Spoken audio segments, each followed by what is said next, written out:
Hey everybody, this is your video for April 29th. We're just going to keep building on what we've been doing, is solving equations using square roots. But now we're just going to have multi-step problems. You got to know which numbers to get rid of in the correct order. Maybe we're going to have variables on each side of the equation. If you go back and you really remember chapter 2, we call those El Chapo problems, just as a little fun. But moving the numbers across the equal sign, remember that you have to do the opposites of them. So let's just dive right in though, and let's look at number 1. So I draw my line of equality to help out for my left side and my right side. The nice thing about this problem is there's only one variable, and it's on the left side. But it's a 3-step problem because I have 3 numbers on the variable side. So the numbers on the side with the variable will tell you how many steps you gotta do. And you gotta get rid of things in the correct order. So as you start your new sheet of paper and you title it 429, you can pause and make sure that you're gonna do the same steps as I would have done. See if you could do it on your own. So think about what you would do first to get x by itself. And the correct answer is, you would add 1. We get rid of the addition or subtraction first. And you got to do it on both sides. On the left side, they cancel. So now I have just 5x squared is equal to 35. Think about from yesterday, what would be your next step? Hopefully you said divide by 5. They would cancel, leaving me with x squared is equal to 7. And now you got to really remember what gets rid of squared. So this is kind of like my special step. I'll put it in red, or the new step. But I do square roots on both sides. Don't forget my plus or minus sign. So now I have x is equal to plus or minus. And there's 2 different forms of the answer that we learned yesterday.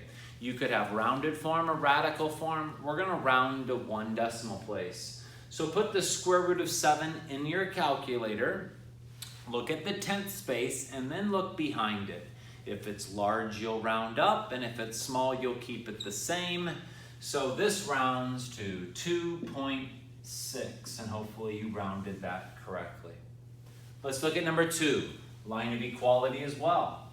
This problem can be a little bit more challenging though, because we have x squareds on both sides. But if we understand like terms, we'll be just fine.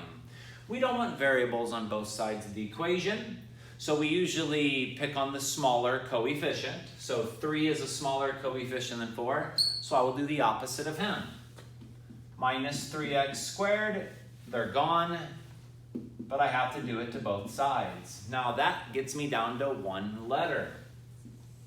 Because the 7 drops down.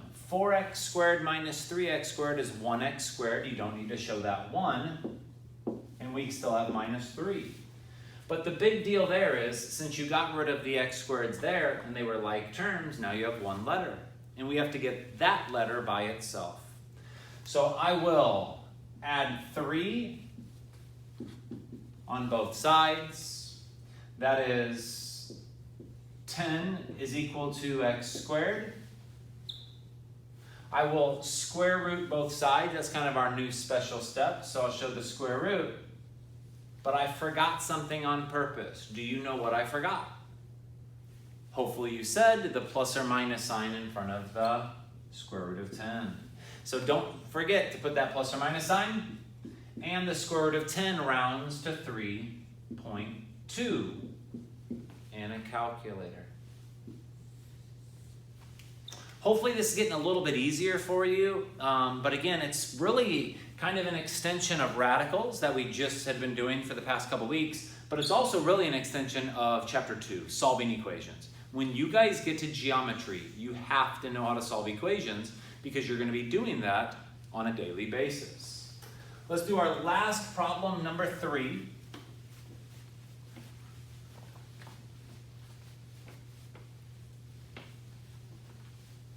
And you guys will be done with your notes for the day to get 3 homework problems. Number 3 is 7x squared minus 18 is equal to 152 minus 3x squared. Okay, now the next thing you have to know in geometry is numbers are larger, and that's all right too. So don't be freaked out about this 152. Just have a calculator or your phone handy to where you can do these computations. So left side, right side. Again, I don't want x squareds on both sides, so I'm going to pick on the smaller coefficient. Positive 7 or negative 3? Negative 3 is smaller, so I'll do his opposite to move him across the line. The opposite of minus 3x squared is add 3x squared. So on the left side, the like terms make 10x squared. I still have minus 18, and I have 152. I will next add 18. That gives me 10x squared is equal to 170. I will divide by 10. Bring my line of equality down here longer. I got, oops, those go away. I have x squared is equal to 17. Now the important step again that you're learning that's brand new is the square root step. Square root gets rid of squared. And don't forget your plus or minus. And I will have x is equal to plus or minus. Do the square root of 17 in your calculator, and it should round to 4.1. Okay, today all we did was we elaborated, we saw harder examples of solving equations using square roots as our final step. There is a correct order that you have to go in. Hopefully you can rewatch these videos maybe a couple times and really hit on which is the order that you should get rid of your numbers. Have a great day, guys. It's your boy, Mr. P. Here are your 3 homework problems. Let me get it zoomed in. Try to solve for x, and you can round all of them to the 10th place. Have a great day.